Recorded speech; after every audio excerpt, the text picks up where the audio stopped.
Halo semuanya, Assalamualaikum. Apa kabar kalian semuanya? Semoga kalian sehat selalu ya. Oke, video kali ini saya akan menampilkan yang berkaitan dengan pendidikan. Saya hanya mau membagi pengetahuan dan informasi yang pernah saya jalani di sini. Oke, mengapa berkaitan dengan pendidikan? Karena memang latar belakang saya adalah dunia pendidikan. Saya sebelumnya mengajar di Jakarta di sebuah sekolah swasta di Pondok Labu selama 5 tahun. 2 tahun pertama saya sebagai guru pendamping atau teacher assistant, dan 3 tahun saya mengajar sebagai guru kelas 1. Kemudian di sekolah swasta yang kedua saya mengajar di kelas 1 juga selama 4 tahun, dan tahun kelima saya mengajar kelas 4 untuk anak-anak 10 tahun ya, yaitu di sekolah swasta juga di daerah Bintaro yang mempunyai semboyan sekolah bertaraf internasional untuk anak-anak Indonesia. Jadi ada 2 guru di sana, guru Indonesia dan guru ekspat. Dan mengapa saya bisa menjadi guru? Karena memang saya lulusan dari IKIP Jakarta. Saya mengambil program studi psikologi pendidikan, dan itu latar belakang saya. Oke, saya lanjutkan. Ketika anak saya yang terakhir berumur 3 bulan, saya melanjutkan NVQ level 2 Certificate in Preschool Practice, yaitu seperti diploma, jadi khusus untuk ibu-ibu. Dan kursus ini hanya dilaksanakan seminggu sekali, dan 1 hari dalam seminggu itu kita juga harus volunteer di sebuah sekolah. Nah, apa yang saya pelajari di Certificate in Preschool Practice ini yang saya sangat menarik sekali, yaitu saya belajar bagaimana standar sebuah sekolah itu yang harus dipatuhi ya. Di antaranya yaitu yang paling penting yaitu sebuah sekolah harus mematuhi health and safety.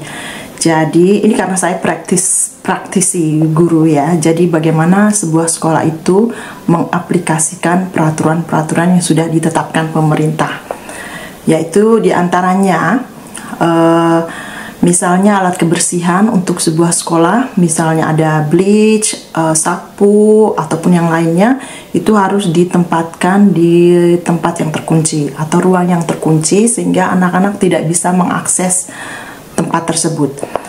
Kemudian kalau sekolah itu ada dapur, anak-anak, terutama anak-anak preschool, itu tidak diperbolehkan masuk ke dapur itu kecuali ada supervisor ataupun guru yang mendampingi ya, tidak boleh sama sekali, dan harus dapur itu harus terkunci. Kemudian berikutnya yaitu meja-meja yang ada di kelas itu ujung-ujungnya tidak tumpul, entah itu bentuk mejanya segi 4 persegi panjang maksud saya, ataupun meja yang berbentuk bujur sangkar, jadi ujung-ujungnya itu harus tumpul. Kemudian dalam kelas itu harus ada ventilasi sehingga memungkinkan anak-anak mendapatkan udara segar, terutama di musim panas. Kalau di sini ya, jendela bisa dibuka. Kemudian kalau dingin, bagaimana musim dingin? Yaitu harus ada radiator sehingga anak-anak tetap nyaman belajar di sekolah. Kemudian di sebuah sekolah itu harus ada air minum.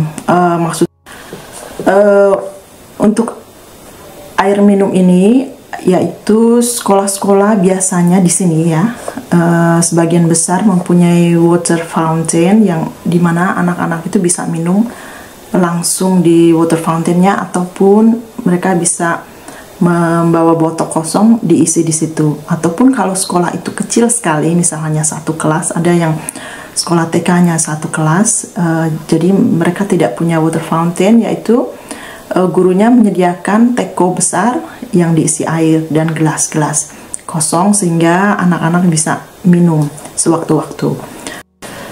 Kemudian untuk sekolah TK dan SD umumnya di sini hanya berlantai 1, tidak berlantai 2 ataupun tinggi sekali karena harus memenuhi persyaratan bagaimana untuk tangganya atau dan lain-lainnya. Itu akan berisiko tinggi untuk anak-anak. Kemudian lalu untuk anak-anak TK ini juga dipastikan bahwa cat-cat yang dipakai untuk menggambar ataupun spidol itu tidak beracun sehingga aman buat anak-anak. Lalu kadang-kadang guru itu kan memakai box-box bekas ya untuk anak-anak, dan guru juga harus memastikan bahwa di box itu atau cardboard tidak ada stapler ataupun benda-benda tajam seperti paku ataupun apapun, sehingga memastikan anak-anak itu bisa memakainya dengan aman. Kemudian kadang-kadang di pintu itu anak-anak suka terjepit tangannya ya, jadi ada plastik khusus yaitu safety door yang bisa dipasang untuk supaya anak-anak itu tidak terjepit, dan di sini umumnya seperti itu. Selanjutnya health and safety yang lain yaitu tentang playground, terutama playground untuk anak-anak kecil ini, yaitu yang ada panjat memanjatnya, dan di bawahnya itu diberi ada aspal ya, diberi aspal yang lunak dan empuk atau pasir yang cukup banyak sehingga ketika anak-anak itu terjatuh untuk menghindari benturan yang lebih keras. Pengalaman saya di sekolah saya yang dulu, untuk di playground ini juga guru diberi rotasi untuk menjaga anak-anak ketika istirahat mereka bermain. Misal hari Senin si A, hari Selasa si B, sehingga anak-anak tidak dibiarkan begitu saja untuk bermain di playground, karena ketika ada apa-apa sehingga guru bisa memberi laporan ke kepala sekolah apa yang telah terjadi. Yang lainnya adalah anak-anak itu di sini dilarang memakai perhiasan, terutama anting yang panjang ataupun kalung yang panjang, untuk menghindari ketika mereka bermain ataupun berolahraga ditarik temannya atau bagaimana sehingga mencelakakan mereka sendiri. Sebetulnya saya punya buku yang diberi dari government untuk standar sekolah ini, tetapi saya berikan pada teman saya yang mengelola sekolah di Indonesia, sehingga beliau tahu bagaimana standar sekolah di sini. Banyak sekali sebetulnya standar yang harus dipatuhi sebuah sekolah itu.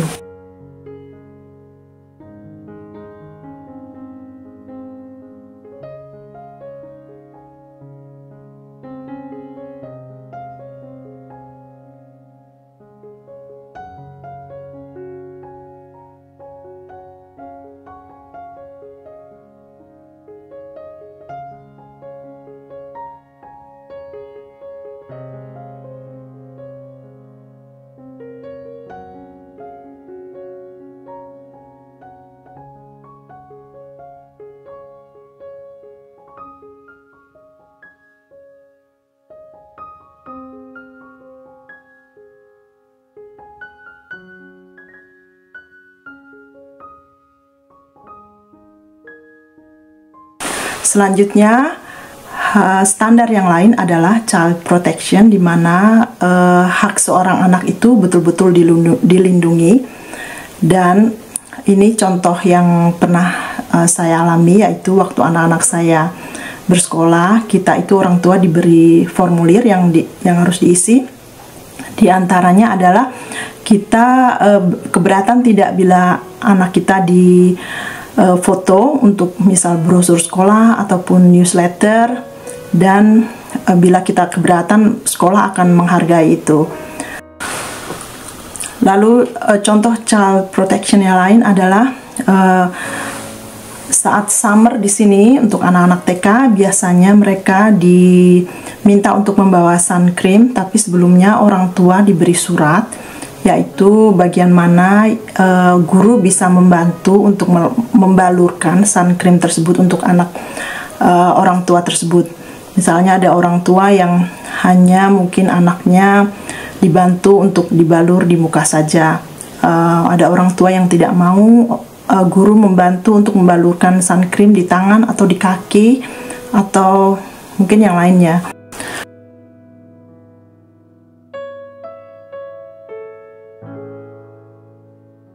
Oke, standar yang lainnya adalah standar tentang data protection. Sebuah sekolah itu harus mematuhi peraturan ini.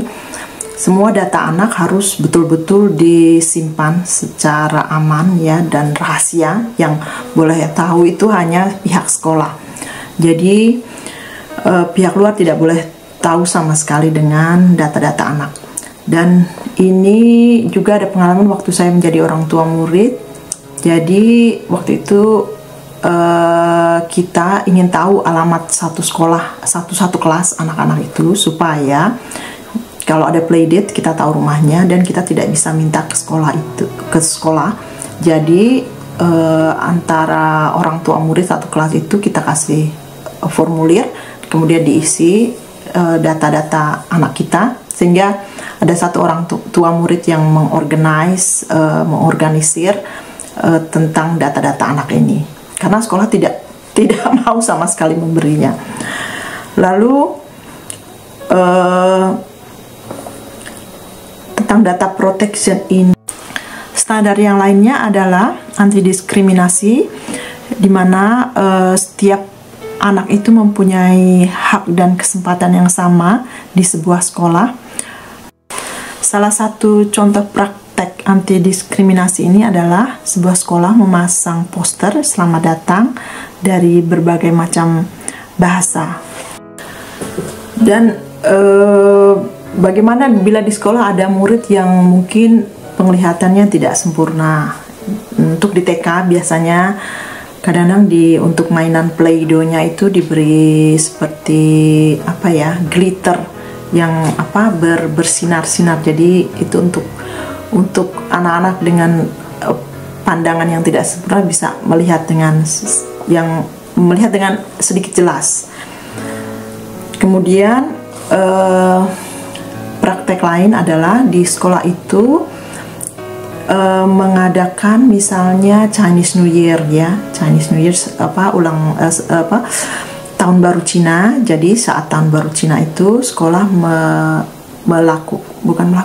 misalnya saat lunchnya mereka menyediakan murid-murid dengan mie goreng,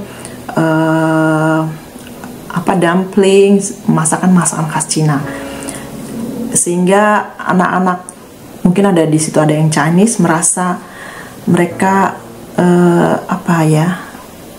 ada value-nya di sekolah itu. Kemudian praktek yang lain dalam anti diskriminasi ini adalah misalnya saat itu sekolah anak saya ya, saat hari raya Idul Fitri itu mendatangkan orang tua yang bisa memberi penjelasan apa hari Idul Fitri, apa saja makanan yang disediakan, dan orang tua tersebut juga membawa makanan sehingga murid-murid yang lain bisa mencoba merasakan apa makanan yang disediakan untuk orang-orang Muslim di hari raya. Di sekolah-sekolah di sini kadang ada kantin, dan kantin itu menyediakan makanan karena di sini banyak orang India yang vegetarian.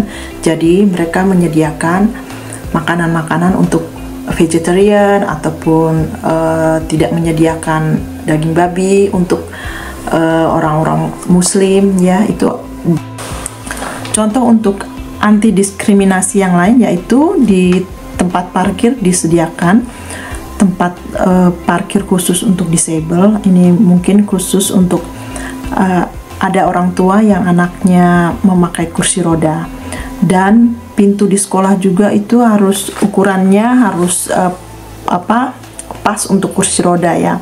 Jadi tidak kecil dan cukup untuk kursi roda itu melewati pintu tersebut. Kemudian standar yang lain yaitu bagaimana sebuah sekolah itu bermanfaat untuk masyarakat sekitar ya. Misalnya bila sekolah itu mempunyai kolam renang, dan biasanya anak-anak kan pulang sore ya, jam 4, dan di luar jam 4 itu anak-anak sekitar sekolah tersebut bisa memanfaatkan kolam renang tersebut untuk les berenang, ataupun bila sekolah itu mempunyai lapangan tenis, akhir pekan bisa dipakai untuk les tenis.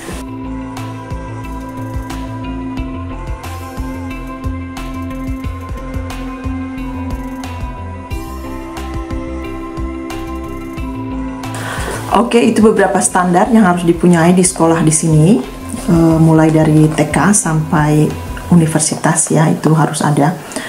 Kemudian lalu siapa yang memeriksa standar itu? Yaitu di sini sekolah tersebut dinilai oleh Ofsted, yaitu Office for Standards and Education. Jadi mereka kadang-kadang datang mendadak, tidak memberitahu sekolah itu. Jadi ya, kalau sekolah itu memang sudah memenuhi standar yang diberikan pemerintah, maka tidak perlu khawatir. Lalu Ofsted ini juga tidak hanya memeriksa apa saja yang ada di sekolah, tapi dia akan mewawancarai murid satu persatu, bukan satu persatu, maksudnya randomly ya. Dia akan mewawancarai apakah anak itu happy di sekolah, apakah ada bully di sekolah atau tidak, apakah merasa aman, merasa safe di sekolah itu. Itu yang Ofsted akan tanya ke anak-anak secara random. Juga kalau selagi ada orang tua di situ, Ofsted juga akan bertanya kepada orang tua bagaimana tentang sekolah itu. Lalu hasil Ofsted ini nanti yang diberikan ke sekolah adalah ada 4 grade. Yang pertama adalah outstanding, kedua good, ketiga requires improvement, kemudian keempat adalah inadequate. Nah, kadang hasil dari Ofsted ini menjadi sebagai iklan untuk sekolah tersebut, bahwa kami sekolah ini mendapat nilai outstanding dari Ofsted, sehingga bisa dipercaya, seperti itu istilahnya ya. Fungsi Ofsted ini selain menilai sebuah sekolah, sebagai orang tua, bila misalnya anaknya dibully di sekolah, tidak ada penyelesaian, juga bisa melapor ke Ofsted, sehingga nanti sekolah itu yang akan ditegur oleh pihak Ofsted.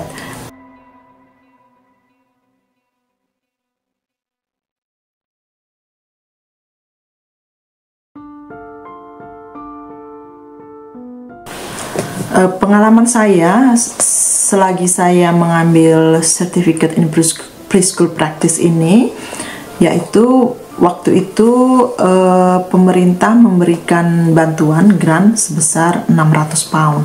Lalu bagaimana caranya? Yaitu saya membayar dulu biaya untuk kurs itu selama setahun sebanyak 600 pound. Kemudian pemerintah mengembalikan uang tersebut, tapi tidak seluruhnya, dengan syarat saya harus melakukan volunteer di sebuah sekolah. Jadi misal tempat tinggal saya di kota A dan saya kursusnya itu di kota B, sehingga saya juga harus mengambil volunteer atau melakukan volunteer di daerah B, Nah, pemerintah akan memberikan 400 pound dari grant itu ke sekolah tersebut, dan saya mendapat 200 pound sebagai pengembaliannya. Jadi agak menguntungkan sekali buat TK tersebut. Sebetulnya yang saya ada 2 TK yang saya kerja volunteer waktu itu, tapi karena yang pertama itu sudah ada student yang lain mengambil studi tentang child care dan mendapat grant yang sama, jadi tidak bisa ada 2 students di situ untuk mendapatkan pengembalian itu untuk ke sekolah. Jadi pemerintah tidak akan mengembalikan, tidak akan membantu sekolah tersebut dari 2 student, jadi hanya berlaku untuk 1 student itu. Jadi saya harus pindah ke sekolah yang lain, dan saya melakukan volunteer itu. Setelah kursus saya selesai, saya lanjutkan volunteer di sekolah tersebut selama kurang lebih setahun. Jadi 2 tahun saya volunteer di sekolah tersebut. Oke, itulah informasi-informasi yang berkaitan dengan pendidikan di sini yang pernah saya alami ya, dan mudah-mudahan bisa bermanfaat untuk kalian semuanya, terutama untuk guru-guru. Mungkin di video berikutnya saya akan bagi pengalaman saya mengajar di sekolah saya yang terakhir di Indonesia yang bertaraf internasional itu, dan buku-buku apa saja yang kita pakai di situ, sehingga sebagai guru terbantu sekali. Oke, terima kasih sudah menonton video saya. Wassalamualaikum, semoga kalian sehat selalu ya. Sampai ketemu lagi di vlog berikutnya. Bye. Jangan lupa subscribe channel Ibu Sayang.